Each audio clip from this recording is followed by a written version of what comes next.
George Romero est connu pour ses films d'horreur à conscience sociale. C'est le réalisateur de Night of the Living Dead, bien entendu, un film absolument légendaire qui a changé la face du monde. Le film d'aujourd'hui, à Pourquoi c'est bon, c'est un autre film de Romero. C'est pas un film de zombies. C'est proche. À lire la description, ça semble en être un sans en être un. J'étais curieux de le voir essentiellement. Puis ce film-là, c'est The Crazies de 1973 et j'ai été très agréablement surpris. C'est pas un film parfait, mais c'est vraiment excellent. J'ai adoré ça, ça m'a beaucoup impressionné. Qu'est-ce que ça raconte? Ben, il y a un écrasement d'avion dans une petite ville des États-Unis. Puis quand le film commence, on voit un père de famille qui vire fou. Un vire fou, violent, là, agressif, puis il tue sa femme, puis il attaque ses enfants, puis tout ça. Puis il se fait immédiatement... il se fait arrêter, il se ramasse à l'hôpital, bon, ou les enfants se ramassent à l'hôpital, peu importe. Mais environ 2 minutes après, l'armée débarque. Puis environ 5 minutes après ça, la loi martiale est déclarée. Au début, on nous dit que l'avion contenait un vaccin expérimental. Quand il s'est écrasé, ça s'est déversé dans l'eau potable. Puis bon, voilà. Puis c'est ça qui cause la folie du monsieur. Mais en fait, ce qu'on découvre environ 8 revirements plus tard, c'est-à-dire environ 15 minutes après le début du film, c'est que c'est une arme bactériologique sur lequel le gouvernement américain a travaillé pendant 3 ans, qui ne provoque que 2 résultats. Le premier, c'est la folie meurtrière, et la deuxième, c'est la mort. Ce sont les 2 seules issues qui s'ouvrent aux gens qui sont atteints par cette arme bactériologique qui se répand dans l'eau potable, c'est-à-dire de manière souterraine, qui est déjà répandue depuis 6 jours dans l'écosystème. Ça fait environ 15 minutes que le film est commencé, quand tout ça s'est déjà passé, puis ça arrête pas de même. C'est une escalade de situation catastrophique qui escalade à partir de ce thème-là de manière pratiquement ininterrompu pendant 1h30. C'est hallucinant. À toutes les 3 minutes, le film rempire, c'est genre le niveau de à quel point ça va mal triple, décuple à toutes les 5 minutes. Là. Mais en plus de ça, ce qui finit par se passer, c'est que, d'une part, le gouvernement envoie l'armée donc pour établir un périmètre pour contenir la contagion, ok? Puis si vraiment ils sont pas capables, il y a un avion avec une bombe nucléaire qui flotte dans les airs, là, qui vole au-dessus de la ville, puis s'ils n'arrivent pas à contenir en dedans de quelque chose comme 4 jours la contagion, la bombe nucléaire va tomber sur la ville. Pendant ce temps-là, il y a des gens qui voient venir l'armée, puis donc ça leur dit rien qui vaille, que l'armée se mette parce qu'ils se mettent à tirer sur le monde, hein, ça dégénère très, très, très rapidement. On était aux États-Unis, tout le monde a des mitraillettes, dont une couple là, qui sont des vétérans de la guerre du Vietnam, le film date de 73, donc il y a un béret vert, un genre de Rambo, carrément. Fait que ça se met à s'entretuer là-dedans, ça se tire dessus, c'est ça. Puis donc, il y a une bande qui part de son côté puis qui essaie de fuir le périmètre parce que eux ils savent pas qu'il y a cette arme bactériologique. Sauf que pendant qu'ils sont en train de fuir, ils commencent à tomber fous un après l'autre. Ils ont des mitraillettes, puis progressivement, ils sont en train de virer fous. Wow, OK. Puis il y a une fille enceinte là-dedans. En gros, on va suivre ces 2 groupes-là, puis ils finissent par s'affronter. Mais ce qu'on est en train de voir réellement dans le film, c'est d'une part l'explosion totale de la cohésion sociale, de l'ordre social. C'est un effondrement complet. Ça m'a fait penser à Life Force, dont j'avais parlé sur la chaîne il n'y a pas très longtemps. C'est un peu le même genre de climat, là. Ou dans The Birds d'Hitchcock, où est-ce que la société s'effondre essentiellement, les soldats se mettent à faire du pillage, là. Ça me fait penser à la guerre de 30 ans. Je suis en train de lire un bouquin là-dessus, c'est ça. Mais l'escalade est très logique en même temps, là. C'est pas exagéré, c'est juste que ça dégénère, ça commence à dégénérer assez vite, puis ça arrête jamais de dégénérer. Si vous avez vu Massacre à la tronçonneuse 2 aussi, là, où est-ce que la fille se fait capturer par la famille de psychopathes, psychopathes cannibales avec la scie mécanique après environ 25 minutes du film, puis là, il reste 1 heure de film, puis ça reste à ce niveau-là d'horreur, là, c'est une succession de scènes d'horreur hyper grotesques pendant 1 heure, là. C'est un petit peu comparable entre les deux. Massacre à la tronçonneuse 2, c'est genre ça atteint un plateau puis ça maintient le plateau pendant 1 heure. Ici, c'est juste que ça pète le plateau à toutes les 5 minutes. Là. Ça établit une limite, ça transperce la limite. Un nouveau plafond, transperce le plafond. Ouais, voyez le genre. Pourquoi c'est bon? Parce que l'histoire, c'est ça, il faut le voir. Là, c'est logique là, ce qui se passe là-dedans, mais en gros, c'est l'histoire de cet effondrement social-là. Mais pourquoi c'est bon? Ben pour ça, déjà. Parce que c'est hyper intelligent, c'est bien structuré. Les acteurs sont amateurs, ça paraît. George Romero, c'est pas Stanley Kubrick au niveau de la réalisation, mais il est très bon pour la réalisation d'acteurs. Les acteurs font toujours amateurs, mais il y a un aspect émotif très vrai qui est très bon pour aller chercher. J'y reviendrai peut-être tantôt, mais ça rend le film vraiment très, très, très efficace. Là. Au niveau émotif, là, ça fait vrai, là, c'est intense. Mais ce que j'ai vraiment préféré dans le film, ce qui m'a le plus impressionné, c'est qu'il n'y a pas de méchant. Le méchant dans le film, c'est l'incompétence. C'est un mélange, en fait, d'incompétence, d'ignorance, de problèmes bureaucratiques, puis de bonne volonté, mais avec ça, pas assez d'informations, etc. Puis c'est un peu un mélange de toutes ces affaires-là qui font que tout le monde est bien intentionné, tout le monde cherche à faire de son mieux pour régler la situation. Peut-être pas les soldats qui font du pillage, mais même là, c'est limite, parce qu'ils sont assez humanisés en même temps. Mais tout le monde essaie de faire de son mieux, mais le chaos prend parce que personne ne sait ce qu'il fait. Puis c'est à peu près ça. C'est intéressant, par exemple, au niveau des militaires, des opérations militaires, parce que leurs communications sont super compliquées, puis le gars qui est responsable des communications s'excuse, puis il le sait, puis ça fait hyper vrai, là. Ça fait vraiment très, très réaliste. Tu sais, je veux dire, ça fait réaliste. Moi, j'y croyais. Puis... le savant qui a créé cette arme bactériologique-là reçoit l'ordre d'aller sur le site où il n'y a pas l'équipement scientifique pour trouver le remède, là, trouver la solution, mais il se fait envoyer là pour trouver le remède en disant à tout le monde que c'est une hyper mauvaise idée, ce qui est vrai.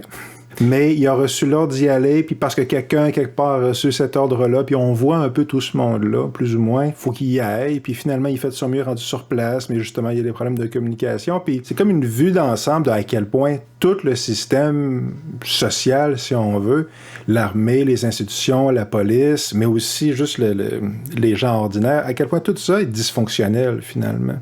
J'ai vraiment beaucoup aimé cet aspect-là. J'ai aimé ça. Ça donne l'impression d'être un film de la contre-culture, si on veut, un film de jeunes américains. Ça se sent, là, si on veut. On sent les troubles sociaux là, qui à cette époque-là.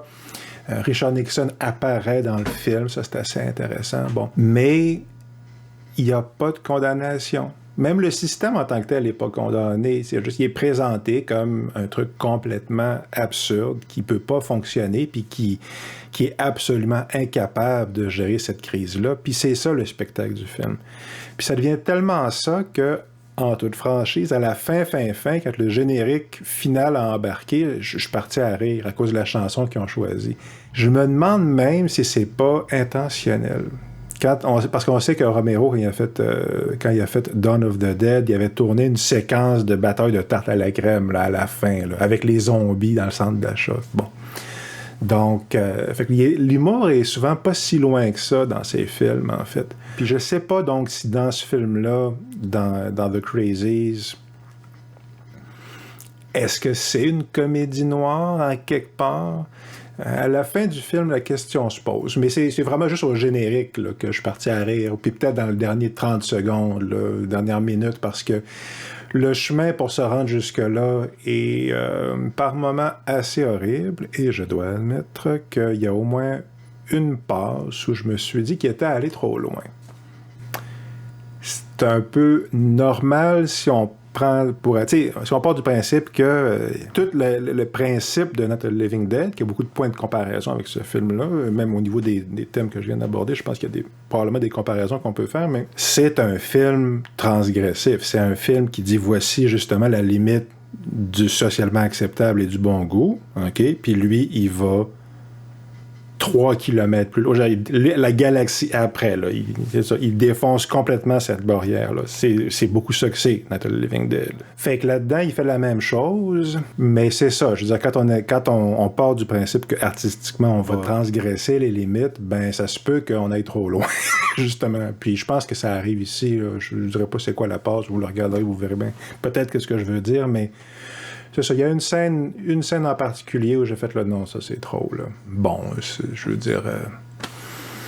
c'est correct, là. Je veux dire, c'est correct pour ce que c'est. Je veux dire, c'est ça. Si tu joues à dépasser la ligne, à toujours être... Ben, à un moment donné, de temps en temps, t'as des chances que ça t'arrive. Fait que je lui en tiens pas rigueur du tout.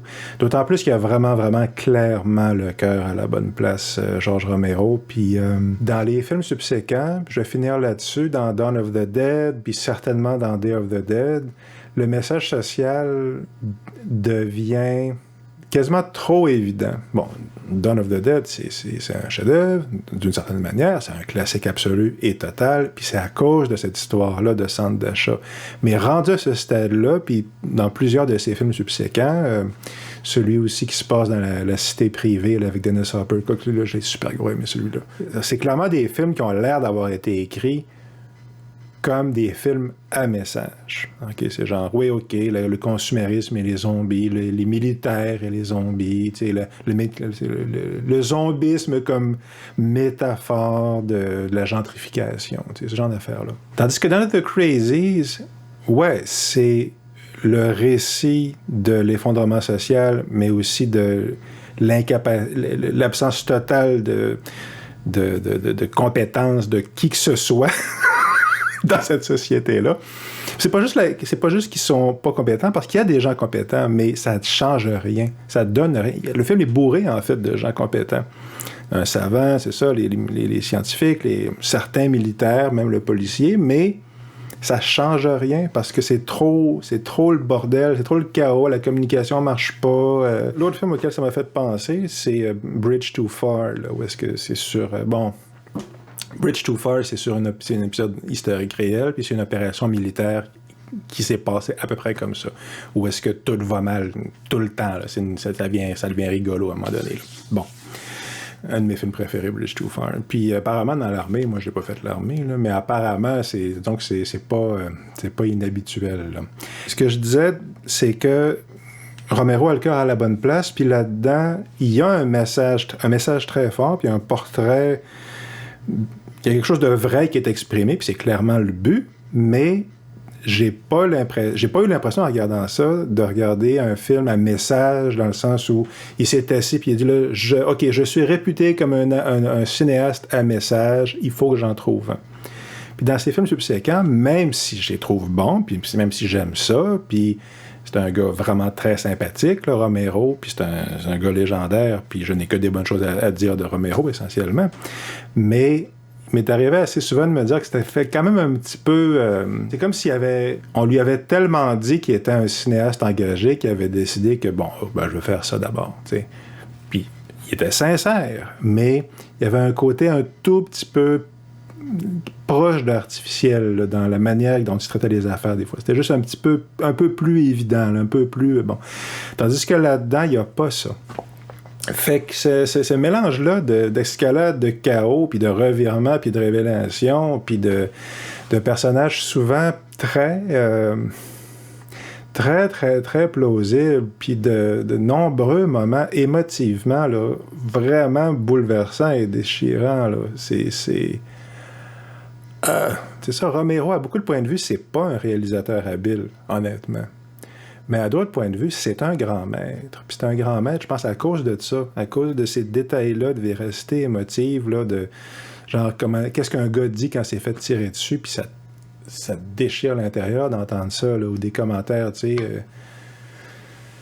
Ouais, c'est ça. Quand le gars commence à attaquer sa famille, là, puis ses enfants, comment ils réagissent des fois, là, c'est tabarnak, là, c'est fort, là, puis c'est fort à cause du petit détail vrai. Le détail qui fait vrai, là, puis qui vient vraiment te chercher. Fait que tout ça mis ensemble fait que, non, The Crazies, ça a largement dépassé mes attentes. Je m'attendais à avoir une pâle copie de Night of the Living Dead, Puis ce que j'ai trouvé, c'est un film, à mon avis, qui a beaucoup de points de vue et est possiblement meilleur. Certainement, c'est du même niveau artistique, je dirais. C'est le même niveau d'intérêt artistique, là, de réussite artistique. Très, très bon. Vraiment très, très bon. Ça m'a impressionné. Tu sais, j'ai pas de réflexion philosophique profonde pour ce film-là. Le film est la réflexion philosophique profonde, en quelque part, à cause de cette question-là de responsabilité partagée du désastre. Puis, c'est ça change de l'idée de c'est la faute aux méchants bureaucrates ou aux méchants policiers ou n'importe qui, là, tu sais. Puis une affaire que j'ai remarquée, c'est, il y a des références à la guerre civile américaine. Là. Ça revient 2 fois que pendant que les gens se tirent dessus, on entend une chanson, j'oublie laquelle, c'est When Johnny Came Marching Home, je pense, qui, de ce que j'en comprends, est très associé. En tout cas, moi, ça m'a tout de suite fait penser à la guerre civile américaine. Donc, si moi j'y ai pensé, je soupçonne qu'eux y ont pensé aussi. Donc, c'est sûrement pas un accident, ça. Les commentaires sur le Vietnam, la relation entre les citoyens, puis le pouvoir, le fait que personne se fait confiance au niveau des institutions, que les flics font pas confiance aux militaires, puis etc., etc., etc. Puis le fait que tout le monde, à peu près, a des fusils, puis se met à se tirer dessus, là. Puis c'est ça, l'armée arrive chez le gars, puis le gars, il rentre dans une maison à un moment donné, puis il y a un gars qui a des fameuses armoires, là, remplies de mitraillettes, là. c'est toutes des situations... C'est ça, il y a des situations qui sont universelles, mais il y a clairement des situations aussi qui ont trait à la société américaine, et c'est un film... Avant tout, je pense, c'est ça. C'est une exploration de la psyché américaine par un Américain, mais c'est merveilleux parce qu'il fait... C'est ça, c'est à la fois universel, mais à la fois typique aux États-Unis. Puis je pense que c'est conscient, ils savent que c'est ça qu'ils font. Puis deuxièmement, c'est ça que c'est supposé être, à mon avis. C'est ça, t'essaies pas d'être universel en faisant semblant que t'es pas qui est-ce que t'es. C'est ça. Il y a une partie de ce qu'on est qui est universelle, puis il y a une partie qui nous appartient à nous, puis la manière d'être universel, à mon avis, c'est ça. C'est pas de nier la partie qui est spécifique à nous autres. Donc, mais bref, c'est ça, pas de réflexion, pas de grande réflexion pour ce film-là. Le film est intelligent, il a sa propre réflexion, c'est suffisant, ça vaut la peine de le voir. Puis, c'est ça, pour un film... Voilà, pour un film comme ça, c'est étonnamment subtil, finalement. Recommandation, j'ai parlé de Shivers, ben ça va être Rabid. Je pense pas que je l'ai recommandé, celui-là. Shivers, je l'ai déjà recommandé. C'est les 2 premiers longs métrages de Cronenberg. L'un, à beaucoup de points de vue, est un remake de l'autre. Là, c'est les mêmes genres de thèmes, là, essentiellement. Il y a une contagion, il y a quelque chose qui provoque une contagion dans la population, qui les rend à la fois violents et hypersexuels. Donc voilà, c'est assez proche, en fait, du film d'aujourd'hui, là, de Crazies. Shivers, que je préfère, je l'avoue. The Shivers, ça se passe dans un bloc appartement, c'est limité à restreint à un bloc appartement, tandis que The Rabid, ça se passe dans une ville, en fait, puis je suis pas certain si ça se passe à Montréal. Je pense que oui. Mais ce que je sais, c'est que j'ai vu Cronenberg en entrevue il y a bien longtemps. Alors, j'ai pas de mémoire. Mais il a basé Rabid, la fin de Rabid, où l'armée est envoyée, la loi martiale est déclarée, comme dans The Crazies. Puis, c'est ça, terrorise la population. Il a basé ça sur la crise d'octobre 70 au Québec, où, prétextant une crise terroriste, l'enlèvement de Pierre Laporte, puis James Cross, ben c'est ça, le gouvernement en place a envoyé l'armée, puis a suspendu les libertés individuelles, puis a arrêté quelque chose comme 500 personnes. Si vous êtes curieux, puis vous connaissez pas bien cette histoire-là, ça vaut vraiment, vraiment la peine, parce que les répercussions se font encore sentir de cet épisode-là. Et il y a un excellent film de Jacques Brault, de mémoire, là, qui s'appelle Les Ordres. C'est Jacques ou Michel Brault, j'ai oublié, mais Les Ordres, là, avec Jean Lapointe. Un excellent, excellent film. Puis ultimement, en vérité, j'aurais pu J'ai hésité à recommander officiellement les autres. Mais on va rester dans le film de monstre ou le film de science-fiction /horreur. Rabid, c'est ça. C'est un Cronenberg. C'est je pense, son deuxième film. C'est ça, son deuxième film d'horreur. Puis, c'est la version Cronenberg de la crise d'octobre, de la loi martiale. Puis, c'est ça, la version Cronenberg du film de Romero, The Crazies. C'est intéressant de comparer. The Crazies est un meilleur film que Rabid, qui a quand même des bonnes qualités, mais The Crazies, c'est vraiment, vraiment excellent. Puis je vous le recommande vigoureusement. Il faut avoir le cœur solide, mais ça vaut la peine si vous êtes amateur. Puis pourquoi c'est bon? Parce que c'est une exploration profonde et brillamment réalisée du chaos social, puis à quel point la société ne tient qu'à un fil. Quelque chose comme ça.